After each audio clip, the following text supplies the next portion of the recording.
Hey guys, today I want to talk about preschool.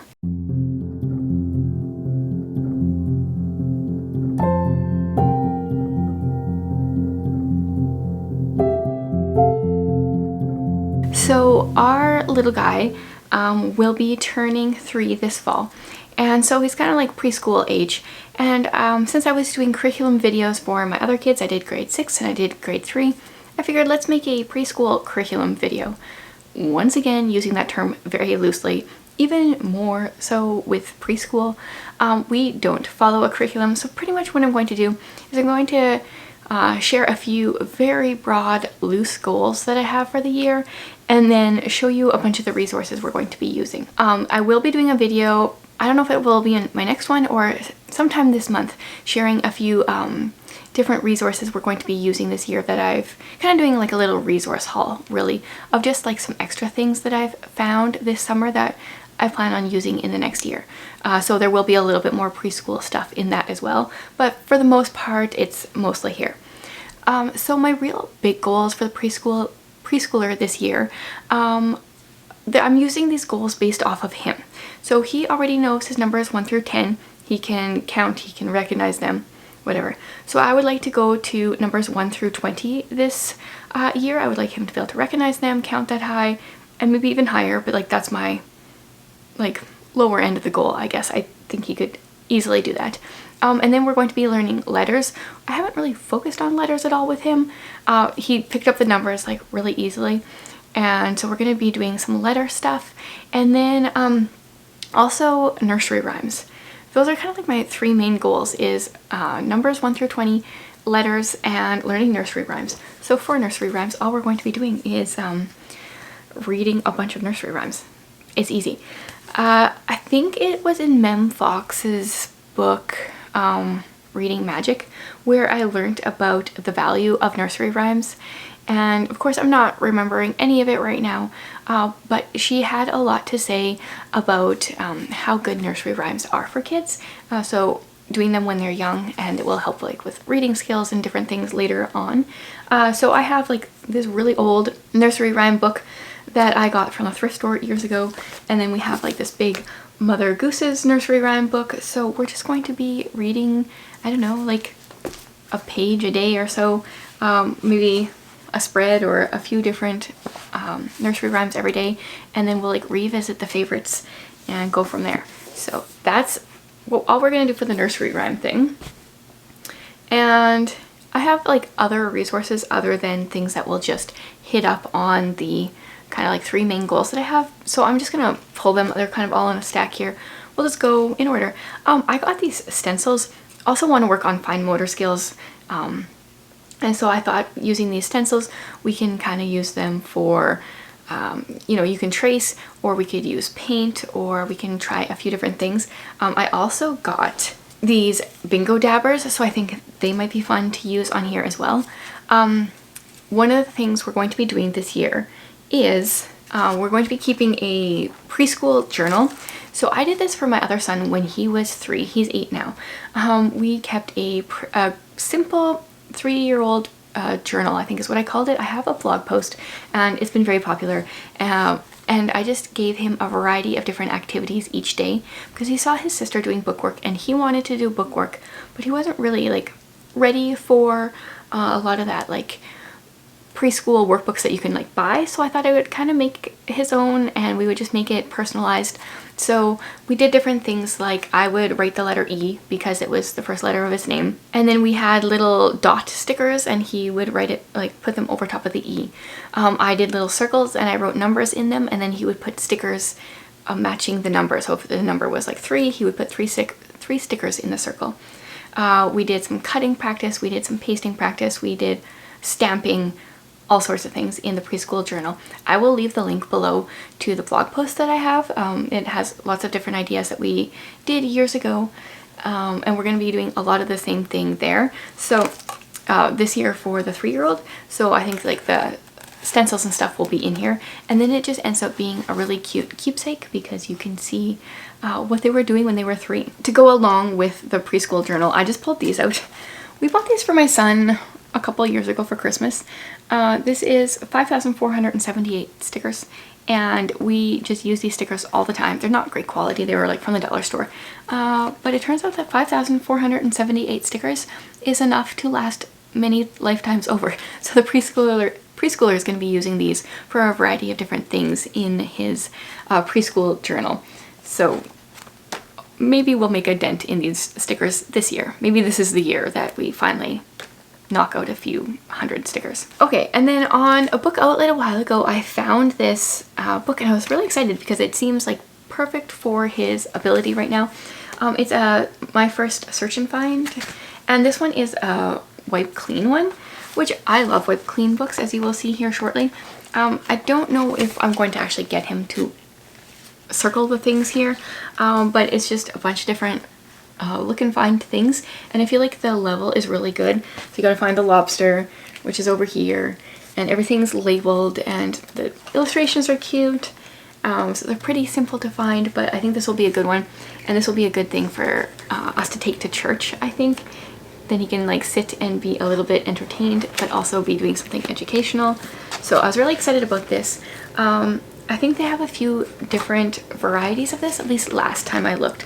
I'll leave my book outlet referral code below because you can get $10 off your first order, and they have a lot of good stuff for preschoolers. Okay, talking about my love for wipe clean books.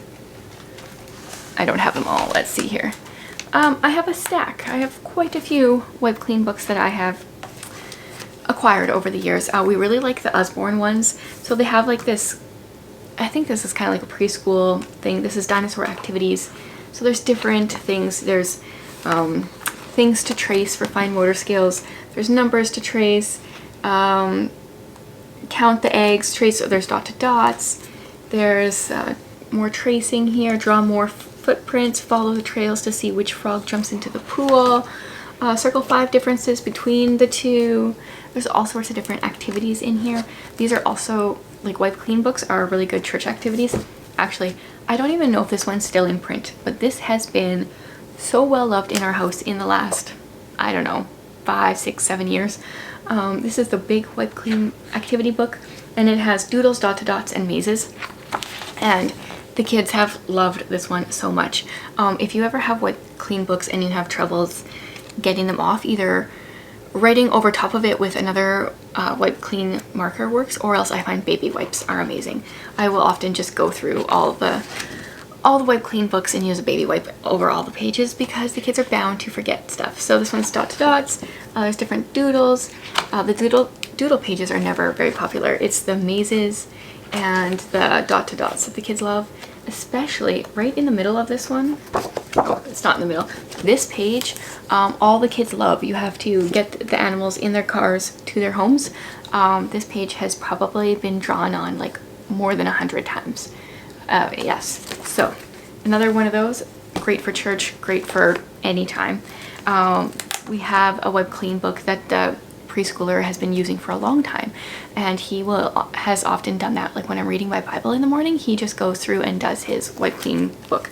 This one I haven't used yet. This is a numbers one, so it's all about numbers. This one has possibly all the way up to 20. I bought it years ago, and then we didn't have a kid to use it, so this will be the year for that. And then similar to the dinosaur one, we have the castle activities, which has mazes and different things to trace and dot to dots and all sorts of different activities. Then these ones I got from the dollar store. So this one is a shapes one. I love going to the like workbook book section of Dollarama or any other dollar store. I can spend a lot of money there just buying all the things. So this one is all about learning shapes, tracing shapes. They're kind of stuck together because of where the pens were. This one is learning to write. So this one has a lot of like tracing activities. This one will be perfect for this year. We need a lot of help with the fine motor and the tracing, so that's good. And then this one is a number one that I also found at the dollar store a while ago. Also has lots of tracing activities. So as you can tell, these are not even all our board books or our wipe clean books. I have a bit of an obsession for sure. Then I found this series of dot to dot books with different number. So this one only has numbers 1 through 10. And then I found one for numbers 1 through 50, I think. I picked that one up for future use. But this one, they're just really simple. You know, you're just only doing numbers 1 through 10. The toddler is not quite at the age for this yet. His skill level is not quite here yet, but I think he will be soon. So I find it's hard to find stuff that would be like numbers 1 through 10. So I quickly snagged that one. One of the resources that we used for my daughter, so it's been a good probably 6 years, are these Brain Quest cards. This is the preschool pack, so we've had it for so long. This one is ages 4 to 5, so a little bit above where he's at, but the questions are pretty simple. Like, we can definitely go through some of them. Look at this computer, where's the keyboard, find the car parked behind the red truck. So I think he can do some of these and won't worry if he doesn't get them all.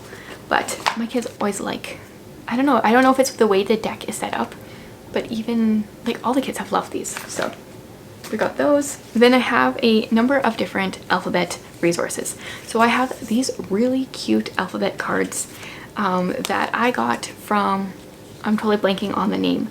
I will leave them linked below, but they're really cute, and I love that they have the lowercase and the uppercase letter there, because that's one of the things that we are going to be focusing on this year as well. Not just learning one case, but learning both cases.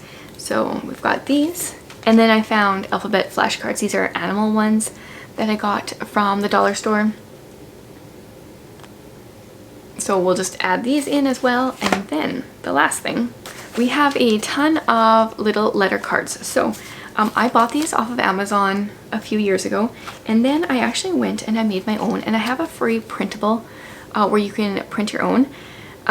Except that now that I'm thinking about it, once I started up my shop, I don't think I moved them over. So I think I need to make these re-available. Be sure to sign up for my newsletter if you want the printable for these, because I will set that up and send out an email to my newsletter subscribers when these are available. So anyway, we got these from Amazon, and I like them because they're tactile. I just threw my rubber band. It's like kind of like sandy, so you can trace the letters, which is great. And it comes with the uppercase, and then the lowercase has the dot in the corner so the kids know which way it goes. So we're gonna be learning like matching uppercase and lowercase. But the problem is I was using it for kids that were like doing some spelling stuff, and with that there's only one of each letter, so you can't spell words that have like 2 A's in it, for example. So then I made my own that I just printed on cardstock, and I have uppercase and lowercase as well. These have been well loved in our home. There's where's my uppercase? So because you print them yourself, you can either round the corners like I've done or not. And I made sure to put the dot on the corner for the uppercase letters. I'm not sure why they have it only on the lowercase with these ones. I feel like it's just a good reminder for kids to realize which way the cards go. Yeah, so that is all that we have for preschool resources, other than a ton of books. We are going to be going through a lot of picture books this year. I have already requested a ton. Watch out for my next library haul. I think it's probably going to have lots. If not, the next one after will, because the library gave me a notification that I have a lot to go pick up. So I would love to hear, what are some things that you do with your kids when they're 3? Like I didn't mention, like obviously there's a lot of downtime, a lot of free play. That's the most of it. But when he wants to do some other stuff, I have some like educational activities for that. Yeah, so tell me some of your favorite things you do, some favorite resources, and thanks for watching, guys.